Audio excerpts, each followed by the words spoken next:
Good morning students, मैं हूं आमिर और आप देख रहे हैं हमारा YouTube channel easy to learn. मैं आपको पढ़ा रहा हूं परसेंटेज यानी कि प्रतिशतता। इसमें अब तक आपके पास 15 पार्ट्स पहुंच चुके हैं। आज आपके पास आने वाला है पार्ट 16। इसमें मैंने जो पहला क्वेश्चन लिया है वो इस तरह से है कि एक व्यक्ति अपनी आय का 60% खर्च करता है। यदि व्यक्ति की आय 15% बढ़ती है तथा व्यय 15% बढ़ता है तो बचत में प्रतिशत परिवर्तन बताओ। व्यक्ति अपनी आय का 60% जो है वो क्या करता है, खर्च कर देता है। और हम जानते हैं कि 60% को अगर मैं फ्रैक्शन में कन्वर्ट करूं तो 60% का मतलब होता है 3/5 यानी कि 3/5। इसका क्या मतलब हुआ कि 5 का 60% कितना होता है, 3 होता है। तो अगर मैं ये मान लूँ कि जो व्यक्ति है उसकी जो इनकम है, व्यक्ति की जो इनकम है वो कितनी है, 5 रुपये है। इस 5 को मैं क्या मान लूँ, इस व्यक्ति की ओरिजिनल इनकम मान लूँ। तो इसका 60% यानी कि 3, तो इसका 60% वो खर्च कर देता है। इसका मतलब व्यक्ति का जो खर्च है यानी कि एक्सपेंडिचर जो है वो कितना है, 3। जाहिर सी बात है कि अगर व्यक्ति की इनकम 5 है तो 5 का 60% कितना हुआ, 3। तो हमसे कहा गया कि 60% खर्च कर देता है यानी कि 3 रुपये वो खर्च कर देता है। अगर वो 5 कमाता है, 3 खर्च कर देता है, तो इसका क्या मतलब हुआ कि जो उसकी सेविंग है वो कितनी होगी, 2 रुपये होगी। क्वेश्चन को अगर हम आसानी से करना चाहते हैं, वैसे तो इन नंबर्स पे भी क्वेश्चन कर सकते हैं, लेकिन अगर हम क्वेश्चन को थोड़ा और आसान करना चाहते हैं तो मैं इन नंबर्स को 5, 3 और 2 को मैं कन्वर्ट कर देता हूँ 500, 300 और 200 में। यानी मैं कहना ये चाह रहा हूँ कि व्यक्ति की जो आय है वो 500 रुपये है, इसमें से वो कितने खर्च कर देता है, 300 रुपये खर्च कर देता है, और उसकी सेविंग जो है वो कितनी हो जाती है, 200 रुपये हो जाती है। अब क्वेश्चन में हमसे आगे क्या कहा गया है, यदि व्यक्ति की आय 15% बढ़ती है। क्या? यदि व्यक्ति की आय 15% बढ़ती है, आय 15% बढ़ती है, तो चलिए इसे 15% हम बढ़ा लेते हैं। अगर मैं 500 को 15% बढ़ाना चाहता हूं तो 500 का 15% कितना हुआ, 500 का 1% कितना हो गया, 5 रुपये। पीछे से 2 अंक छोड़ के दशमलव लगाने से क्या आता है, 1% आता है। तो 500 का 1% क्या हुआ, 5, इसलिए 15% कितना हो गया, 75। यानी कि 15% बढ़ने का मतलब यह है कि आय जो है वो कितनी रुपये बढ़ जाएगी, 75 रुपये बढ़ जाएगी। अच्छा, आय तो 15% बढ़ गई। आगे क्या कहा गया है कि व्यय भी 15% बढ़ जाता है। अब व्यय कहाँ है, एक्सपेंडिचर जो है व्यय, ये कितना बढ़ता है, ये भी 15% बढ़ता है। इसे भी 15% बढ़ा लीजिए। इसका अगर मैं 1% देखूँ तो कितना हो गया, 3, इसलिए 15% कितना हुआ, 45। अब ज़रा मुझे एक बात बताइए कि यदि आपकी जो इनकम है वो 75 रुपये बढ़ जाए, 75 रुपये बढ़ जाए, जो भी आप पहले कमाते थे उससे अब 75 रुपये ज़्यादा कमाएं, और जो खर्च है वो 45 रुपये बढ़ जाए, तो कुल मिला के आपकी सेविंग बढ़ेगी या घटेगी? जाहिर सी बात है, अब 75 रुपये मेरे पास ज़्यादा आ रहे हैं और 45 ज़्यादा खर्च हो रहे हैं, तो अगर मैं इसका अंतर देखूँ तो 30 रुपये अब और ज़्यादा बचेंगे। पहले कितने बचते थे, 200, और अब इसमें 30 रुपये और बचेंगे। ठीक है, पहले मैं कितने बचाता था, 200 रुपये बचाता था, और अब मेरी बचत में कितने रुपए का इंक्रीमेंट हो गया, 30 रुपये का इंक्रीमेंट हुआ। और ये जो 30 रुपये का इंक्रीमेंट हुआ है वो किस पर हुआ है, कितने रुपए पर हुआ है, 200 रुपये पर हुआ है। तो 30 का इंक्रीमेंट 200 पर, इसे हम प्रतिशत में कन्वर्ट कर लें तो गुणा 100, 2 0 काट दिए, 15, 2 से 30 काटा 15। इसका मतलब जो सेविंग जो है, जो हमारी बचत है, उसमें कितने प्रतिशत का इंक्रीमेंट हुआ, 15% का इंक्रीमेंट हो गया। यानी कि अगर वो 60% खर्च करता है और उसकी आय 15% बढ़ती है, व्यय भी 15% बढ़ता है, तो फिर इसका मतलब यह है कि उसकी सेविंग भी 15% बढ़ जाएगी। आइए देखते हैं अगला क्वेश्चन। आइए देखते हैं वैसा ही एक और क्वेश्चन। इसमें कहा गया है कि व्यक्ति अपनी आय का 75% जो है वो खर्च करता है, 75% खर्च करता है। यदि व्यक्ति की आय 20% बढ़ती है तथा व्यय 10% बढ़ता है तो बचत में प्रतिशत परिवर्तन बताओ। तो 75%, अगर मैं 75% को फ्रैक्शन में कन्वर्ट करूँ तो हम जानते हैं कि 75%, 25% का मतलब होता है 1/4, इसलिए 75% का मतलब क्या हो जाता है, 3/4। तो 75% को फ्रैक्शन में हमने बदल लिया है। अब अगर मैं ये मान लूँ, आपको इससे क्या पता चल रहा है कि 4 का 75% जो है वो कितना है, 3 है। तो हमसे ये कहा गया है कि व्यक्ति जो है वो अपनी आय का कितना खर्च कर देता है, 75%। तो मैं क्या कर रहा हूँ कि व्यक्ति की आय कितनी मान लेता हूँ, उसकी जो आय है वो कितनी है, 4 रुपये है। अगर उसकी आय 4 रुपये है तो 4 का 75% वो खर्च कर देगा, यही तो क्वेश्चन में कहा गया है। तो इसका मतलब उसका जो खर्च है वो 4 का 75% यानी कि 3 रुपये है। तो अगर वो 4 रुपये कमाता है तो वो क्या करता है, 3 रुपये वो खर्च कर देता है। इस केस में अगर मैं पूछूं कि वो कितनी बचत कर रहा है यानी कि उसकी सेविंग क्या है, तो आप कहेंगे 1 रुपया। अगर आप क्वेश्चन को आसानी से करना चाहते हैं तो इन नंबर्स के आगे 2-2 ज़ीरो लगा लीजिए, यानी कि इनकम को आप 400 कर लीजिए, एक्सपेंडिचर को 300 कर लीजिए और सेविंग को 100 रुपये कर लीजिए। मतलब व्यक्ति 400 रुपये कमाता है, 300 रुपये खर्च करता है और 100 रुपये वो बचा लेता है, ये उसकी सेविंग है। अब हमसे क्वेश्चन में आगे क्या कहा गया है, यदि व्यक्ति की आय 20% बढ़ती है, आय कितनी है 400, इसे ये कितनी बढ़ती है 20%, 20% बढ़ा दीजिए, 10% कितना हुआ 40, 10% कैसे निकालते हैं, पीछे से एक अंक छोड़कर दशमलव लगाएंगे तो 10% आ जाएगा। तो 10% हुआ 40, इसलिए 20% कितना हो गया 80, यानी कि इनकम कितनी बढ़ रही है 80 रुपये बढ़ रही है। एक्सपेंडिचर जो खर्च है वो कितना बढ़ता है 10%। तो 10% कैसे निकालते हैं, पीछे से एक अंक छोड़ के दशमलव लगाते हैं, तो इसका 10% कितना हुआ 30 रुपये, यानी कि खर्च जो है वो 30 रुपये बढ़ता है। तो ज़रा देखिए 80 रुपये उसकी इनकम में बढ़े और 30 रुपये उसकी खर्च में बढ़े, यानी कि कुल मिलाकर के अगर मैं 80 और 30 का अंतर देखूं तो 50 रुपये अब बचत में और बढ़ जाएंगे। तो 50 रुपये जो है वो बचत में बढ़ गए। ये 50 रुपये, पहले वो 100 रुपये कमा रहा था और 100 रुपये बचा रहा था और अब इस बचत में 50 रुपये बढ़ गए। ये 50 रुपये किस पर बढ़े, 100 पर, और 100 पर जो भी नंबर होता है वो उसका प्रतिशत ही होता है। तो अगर 50 रुपये बढ़े हैं 100 पर, तो यानी कि सेविंग में कितने प्रतिशत की वृद्धि हो गई है 50% की। या आप इसे ये भी कह सकते हैं कि 50 रुपये कितने पर बढ़े 100 रुपये पर, तो 50/100 गुणा 100 कितने प्रतिशत 50%। तो इसकी सेविंग में कितने का इंक्रीमेंट हुआ है 50% का। आइए देखते हैं एक और क्वेश्चन, लेकिन ये क्वेश्चन थोड़ा सा डिफरेंट है। इसमें हमसे ये कहा गया है कि एक व्यक्ति अपनी 8,550 रुपये की आय से 5700 रुपये खर्च करता है। यदि आय तथा व्यय में क्रमशः 19% तथा 13% की वृद्धि हो तो बचत में प्रतिशत परिवर्तन बताओ। अब वैसे तो अगर मैं देखूं तो मुझे सीधे सीधे इनकम और आय बता दी गई और ये भी बताया गया कि इसमें कितने प्रतिशत की वृद्धि हो रही है। तो अगर मैं सोचूं कि इनकम जो है, इनकम है 8,550 और जो एक्सपेंडिचर है वो है 5700 रुपये, 5700 रुपये। तो यहाँ पर पहले आप क्या करेंगे, इसकी सेविंग निकालेंगे, जो भी है इसमें से माइनस करके हम सेविंग निकाल लेंगे। फिर मुझे क्या करना होगा, हमसे कहा गया आय और व्यय में क्रमशः 19% तथा 13% की वृद्धि हुई है, यानी जो इनकम है उसमें वृद्धि कितनी हुई है 19% की। अब आपको क्या करना होगा, इसका 19% निकालना पड़ेगा, इसका 19% निकालना पड़ेगा, उतनी यहाँ वृद्धि आप लिखेंगे। फिर जो एक्सपेंडिचर है, जो खर्च है, उसमें भी क्या कह रहे हैं कि 13% की वृद्धि हुई है। अब इसका आपको क्या करना पड़ेगा, यहाँ पर 13% निकालना पड़ेगा, इतनी वृद्धि हुई है। फिर उसमें से हम इसको माइनस करेंगे तो पता चलेगा सेविंग में कितनी वृद्धि हुई है। और वो जो सेविंग आएगी वो भी एक टेढ़ा बेड़ा सा नंबर आएगा। यहाँ पर जो सेविंग है वो देखिए कैसे निकालनी पड़ेगी, एक्सपेंडिचर को हमें इसमें से माइनस करना पड़ेगा, तब सेविंग आएगी। तो काफ़ी कैलकुलेटिव हो जाएगा। लेकिन अगर हम ध्यान दें, हमसे पूछा गया है बचत में प्रतिशत परिवर्तन, हमसे प्रतिशत परिवर्तन पूछा गया है। तो क्योंकि परिवर्तन जो है वो प्रतिशत में पूछा जा रहा है, यानी कि हमें कंपैरिजन लेना है, तो ये ज़रूरी नहीं है कि मैं उसकी ओरिजिनल आय और उसका ओरिजिनल व्यय लूँ, यानी कि उसकी इनकम और एक्सपेंडिचर जो है, जो उसका आय और व्यय है, वो ओरिजिनल लेना ज़रूरी नहीं है। इस क्वेश्चन को करने का जो सही तरीका है वो ये है कि मैं उसकी आय और व्यय में पहले अनुपात देख लूँ। आय कितनी है उसकी 8,550 रुपये, और जो उसका खर्च है, व्यय है, वो कितना है, वो है 5700 रुपये, 5700 रुपये। तो अगर मैं इसको और इसको काट लूँ, मतलब इसका अगर मैं क्या करूँ, अनुपात देख लूँ, तो पहली चीज़ तो ये कि 1 0 मैं काट सकता हूँ।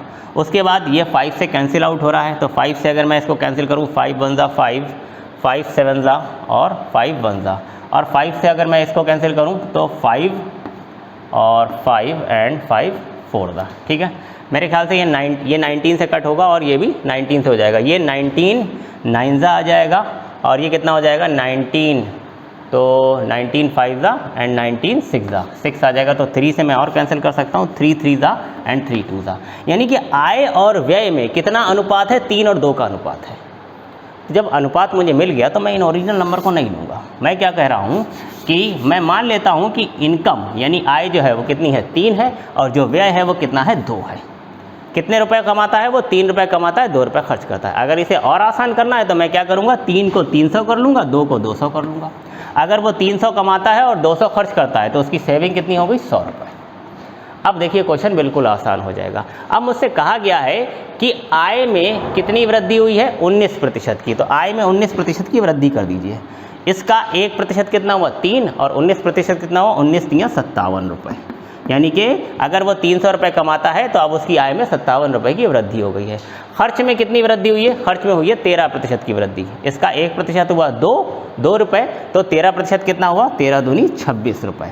यानी कि उसके खर्च में अब 26 रुपये की वृद्धि हो गई है। अभी भी अगर मैं देखूं तो 24 और 6 30 और 1 31 रुपये उसे बच रहे हैं। 57 रुपये उसकी इनकम में बढ़ गए और 26 रुपये उसके खर्च में बढ़ गए। तो कुल मिलाकर के उसकी सेविंग में कितने रुपए बढ़ जाएंगे, तो 24 और 6 30 और 1 31 रुपये बढ़ जाएंगे। सेविंग में कितने रुपए बढ़ गए 31 रुपये, और ये 31 रुपये किस पर बढ़ रहे हैं 100 पर। इसका मतलब उसकी सेविंग में यानी उससे बचत में 31% की वृद्धि हो गई है, क्योंकि 31 रुपये कितने रुपए पर बढ़े हैं 100 रुपये पर बढ़े हैं। तो अगर मैं इसे प्रतिशत में निकालूं तो कितना आ जाएगा 31%, यानी कि व्यक्ति की बचत में 31% की वृद्धि हो गई है।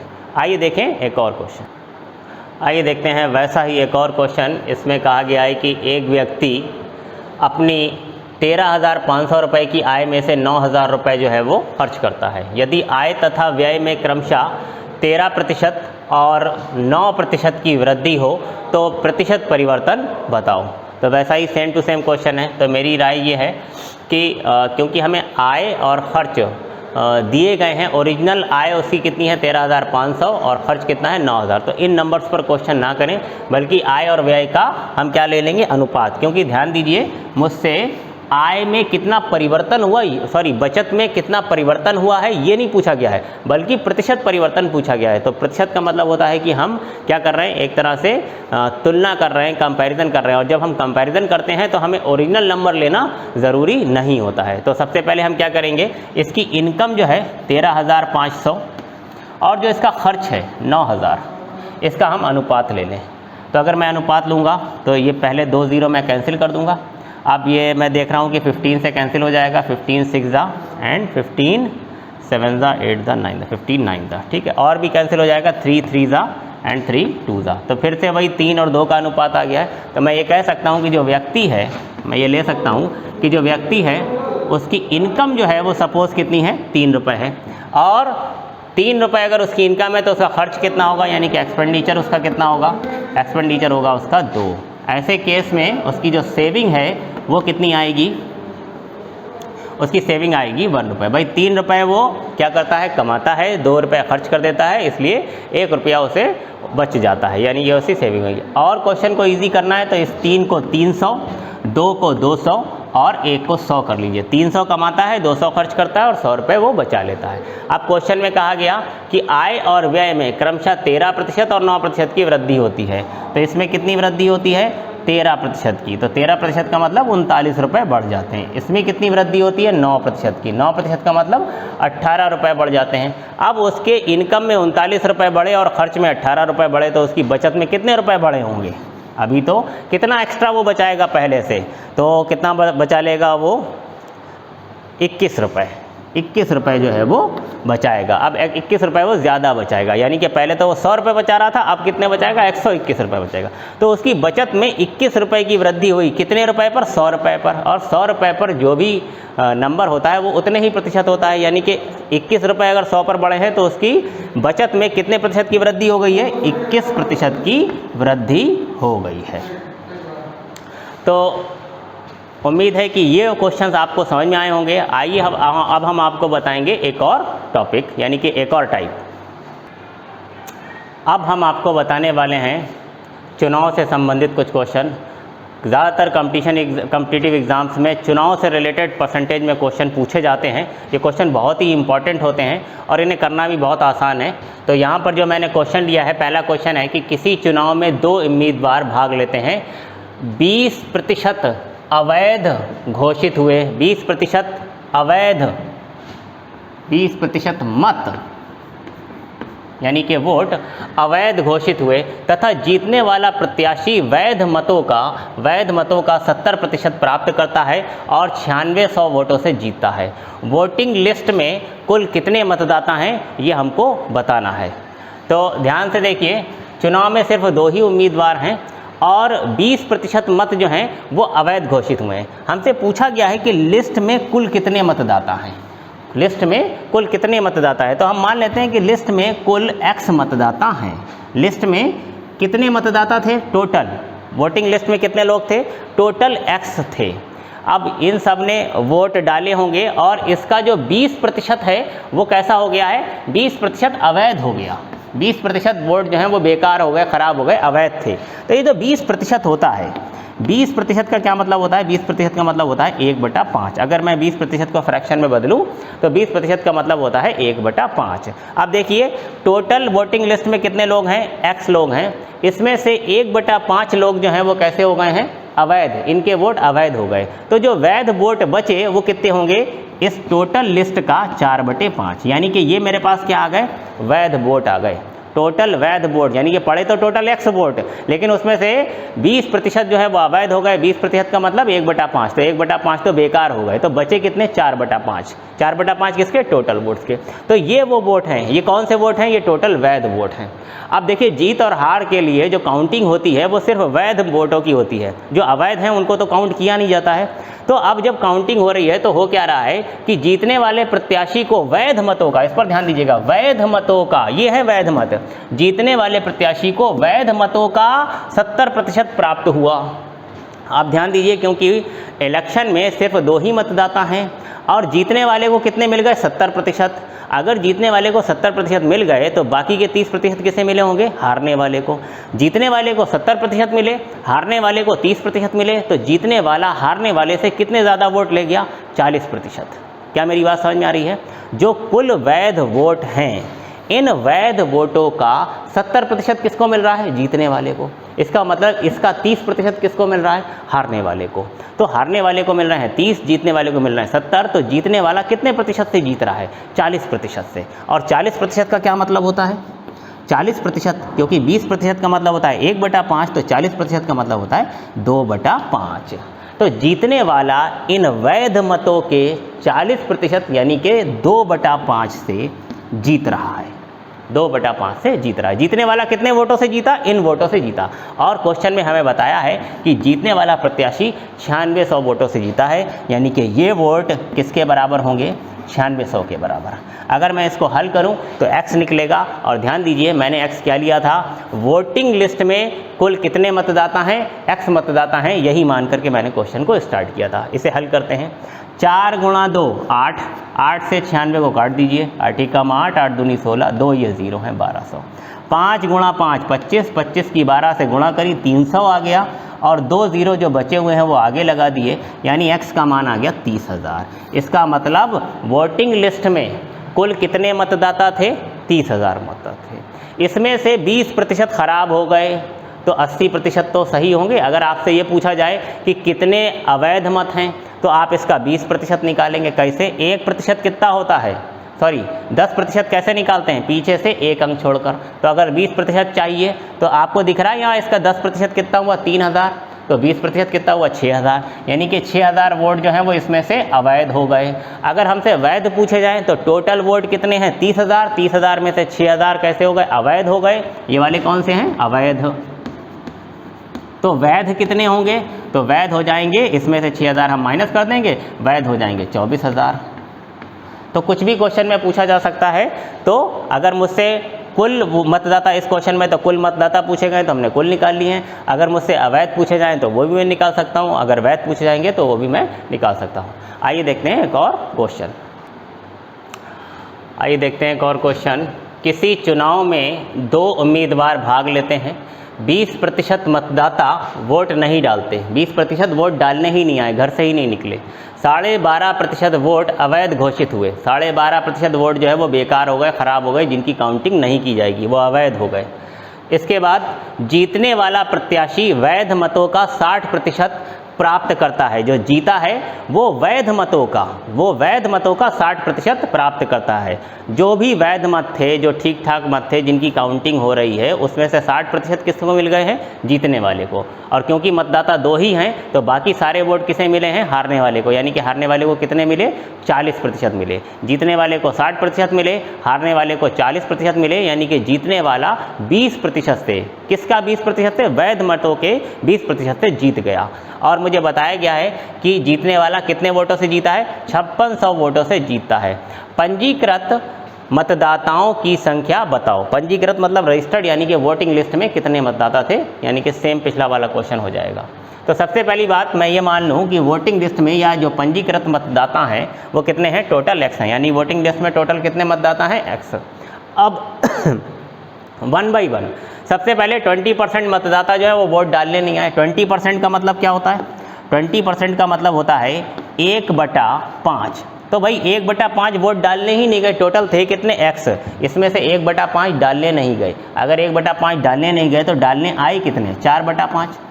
4/5 लोग जो हैं ये वो लोग हैं जो वोट डालने आए, ये लोग वोट डालने आए। अब इसमें से आगे क्या करें? 12.5% जो है वो अवैध हो गए। अब 12.5% का क्या मतलब होता है? 12.5% का मतलब होता है 1/8।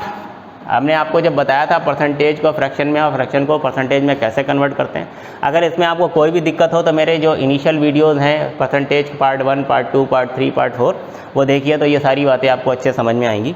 तो 12.5% जो है वो किसके इक्विवेलेंट होता है? 1/8 के। हमसे कह रहे हैं भाई 12.5% वोट जो है अवैध हो गए, तो जो अवैध हो गए वो भी निकाल के फेंक दिए जाएंगे। तो 1/8 ये जो बेकार है इनको निकाल के फेंक देंगे। तो जो सही वोट होंगे वो कितने होंगे? 7/8। भाई 1/8 तो बेकार हो गए। तो यानी कि ये आए हैं कुल वैध वोट। ये वो वोट हैं जो वैध हैं, जो काउंट किए जाएंगे। अब इन वैध मतों का 60% जीतने वाले को मिला। इसका मतलब हारने वाले को 40% मिला। तो जीतने वाला हारने वाले को कितने प्रतिशत से हरा रहा है? 20% से हरा रहा है।